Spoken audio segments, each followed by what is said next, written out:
Hello guys, कैसे हैं आप लोग। उम्मीद करता हूं कि आप लोग बेहतर होंगे। आज की इस वीडियो में डिस्काउंट के बेसिक क्वेश्चन को हल करेंगे। क्वेश्चन सोल्व करने से पहले डिस्काउंट के कुछ महत्वपूर्ण टर्म एवं फार्मूला को समझेंगे। तो आज सबसे पहले समझेंगे कि अंकित मूल्य। तो अंकित मूल्य क्या होता है। अंकित मूल्य जिसे हम इंग्लिश में बोलते हैं मार्केट प्राइस बोलते हैं, अर्थात किसी वस्तु पर जो छपी या निर्धारित जो मूल्य होती है उसे हम अंकित मूल्य कहते हैं। दुकानदार किसी वस्तु को जो मार्केट प्राइस करता है उसे हम अंकित मूल्य कहेंगे।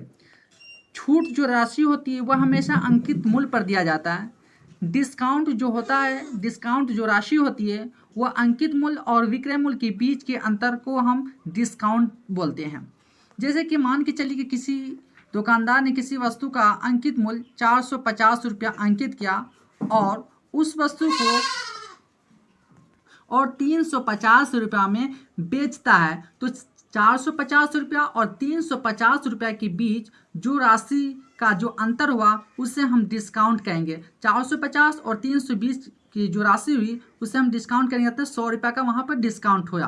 तो चलिए आइए प्रश्नों को हल करने से पहले कुछ महत्वपूर्ण फॉर्मूला को यहाँ पर देखेंगे। यहाँ देखें कि डिस्काउंट बराबर क्या होता है, जो मार्केट प्राइस होता है उसमें से हम सेल प्राइस को अगर हम घटा देते हैं तो हमें डिस्काउंट की प्राप्ति होता है। अगर हमें अंकित क्रय मूल्य ज्ञात करना है, अंकित मूल्य ज्ञात करना है तो क्या करेंगे, क्रय मूल्य गुना 100 प्लस लाभ बटा 100 माइनस छूट। या डिस्काउंट प्रतिशत में अगर हम निकालेंगे तो जो राशि जितनी भी डिस्काउंट आया है उस डिस्काउंट को प्रतिशत में बदलने के लिए डिस्काउंट लिखेंगे, उसके बाद जो मार्केट प्राइस है यानी अंकित मूल्य है और उसको 100 से हम डिवाइड कर देंगे। तो चलिए आइए इस प्रश्न को हल करने के लिए इस कॉन्सेप्ट को समझने के लिए हम कुछ महत्वपूर्ण प्रश्नों से इस कॉन्सेप्ट को समझेंगे। पहला सवाल है कि एक घड़ी का अंकित मूल्य 450 रुपया है। दुकानदार ने घड़ी 400 रुपया में बेच दिया। दुकानदार ने कितने प्रतिशत छूट पर बेचा, कितने प्रतिशत छूट पर बेचा। तो यहाँ पर देखेंगे प्रश्न में दिया हुआ है कि अंकित मूल्य, तो अंकित मूल्य कितना है, अंकित मूल्य 450 रुपये हैं।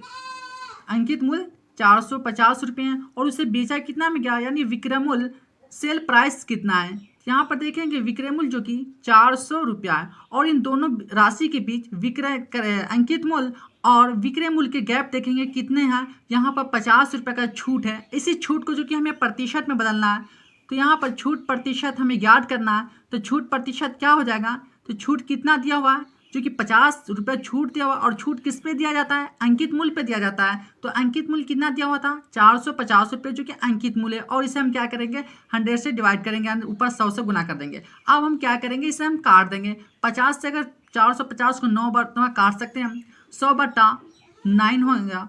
अब 100 को 9 से डिवाइड करेंगे तो कितना आ जाएगा, 11.1/9 प्रतिशत क्या होगा, छूट होगा, जो कि ऑप्शन नंबर फर्स्ट में दिख रहा है। तो इस प्रकार से हम इस प्रश्नों को हल कर सकते हैं। चलिए आइए हम कुछ और महत्वपूर्ण प्रश्नों को हल करते हैं।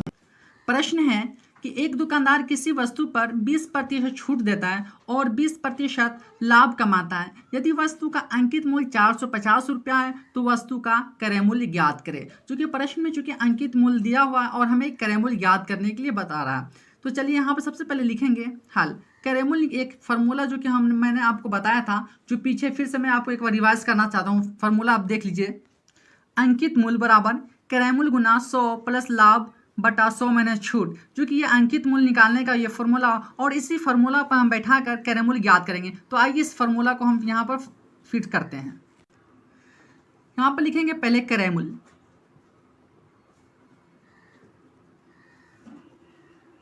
क्रय मूल्य गुना 100 प्लस लाभ प्रतिशत बटा 100 माइनस छूट, और जो कि अंकित मूल्य इधर कितना दिया हुआ है, अंकित मूल्य जो कि 450 रुपया हमें दिया हुआ।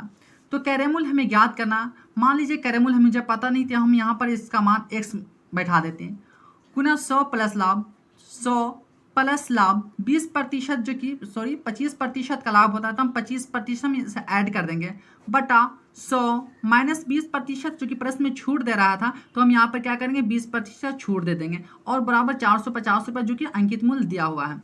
अब हम क्या करेंगे, लिखते हैं इधर x गुना 100 और 25 से 100 और 25 को ऐड करेंगे तो कितने हो जाएंगे, टोटल 125 हो जाएंगे। और 100 में से 20 को घटा देंगे तो 80 हो जाएंगे और बराबर कितने हो जाएंगे, 450 रुपया हो जाएंगे। अब हम क्या करेंगे, क्रॉस मल्टीप्लाई करेंगे। एक्स को हम 125 से गुना करते हैं तो 125 एक्स हो जाएंगे, बराबर अगर हम 80 को आधे तिरछा गुना कर देंगे 450। अब हमें एक्स का मान ज्ञात करना है जो करेमूल है, तो एक्स का मान याद करने के लिए हम क्या करेंगे, 80 गुना 450 बटा 125 करेंगे। अब हम क्या करेंगे, यहाँ पर हम काटेंगे। कैसे काटेंगे आइए देखते हैं। 25 से काटेंगे से 5 मतलब 25 25 125 और 25 से हम 18 बार हम इसे काटेंगे और इस 5 से 80 को 16 बार काटेंगे तो यहाँ पर एक्स का मान क्या प्राप्त होगा, 16 गुने 18। जब इसे हम मल्टीप्लाई करेंगे तो कितना आ जाएगा, 288, जो कि इसका विक्रयमूल्य ज्ञात हो गया, जो कि प्रश्न का जो ऑप्शन नंबर बी में आप देख पा रहे हैं कि 288 है। तो हम इसे इस प्रकार से इस प्रश्न को हल कर सकते हैं। चलिए आइए नेक्स्ट क्वेश्चन को देखते हैं और इसे और अच्छे से समझ पाएंगे। चलिए नेक्स्ट क्वेश्चन, तीसरा प्रश्न है कि 1200 रुपये की एक वस्तु पर कितना मूल्य अंकित किया जाए ताकि 20% छूट देकर 20% का लाभ कमाया जाए। प्रश्न में चूंकि दो चीज़ दिया हुआ है कि 1200 रुपये की वस्तु अर्थात इसका जो क्रय मूल्य है 1200 रुपया और उसको हम कितना में अंकित किया जाए, मतलब उसका मार्केट प्राइस कितना किया जाए कि जो 20% अगर हम उस राशि पर छूट भी देते हैं तो 20% का लाभ कमाया जाए। तो हमें अंकित मूल्य याद करना है। तो अंकित मूल्य बराबर क्या होता है, फॉर्मूला में हम लोगों ने देखा था कि अंकित मूल्य बराबर क्रय मूल्य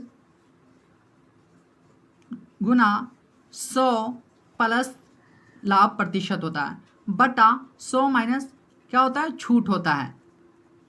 आप देखेंगे जो कि 1200 रुपये क्या है वस्तु का क्रय मूल्य है, तो हम यहाँ पर क्रय मूल्य की जगह क्या लिखेंगे, 1200 रुपये लिखेंगे, गुना 100 है तो 100 लिखेंगे और इस पर क्या करेंगे प्लस जो कि कितना ऐड करना है, इसे जो कि कितना लाभ होता है, इसे 20% का लाभ होता है और बटा नीचे क्या करेंगे 100 है और 100 माइनस छूट कितना प्रतिशत दे रहा है, जो कि प्रश्न में 20% छूट दे रहा है। तो आगे देखते हैं 1200 गुना 100 और 20 दोनों को अगर ऐड करते हैं तो टोटल कितने हो जाएंगे, 120 हो जाएंगे।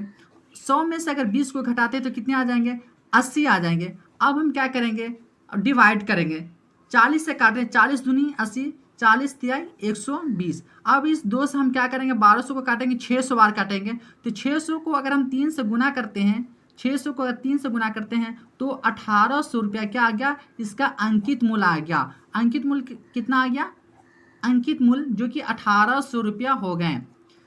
तो देखिए कितना आसान फॉर्मूला के जरिए हम इस प्रश्न को हल करते हैं। तो चलिए आज का वीडियो यहीं पर समाप्त करते हैं और इस वीडियो को पसंद आए तो ज़्यादा से ज़्यादा लाइक और सब्सक्राइब करें और ज़्यादा से ज़्यादा वीडियो को शेयर करें। चलिए आज का प्रश्न यहीं तक समाप्त करते हैं, फिर कल इसी प्रकार के और महत्वपूर्ण प्रश्नों को लाएंगे।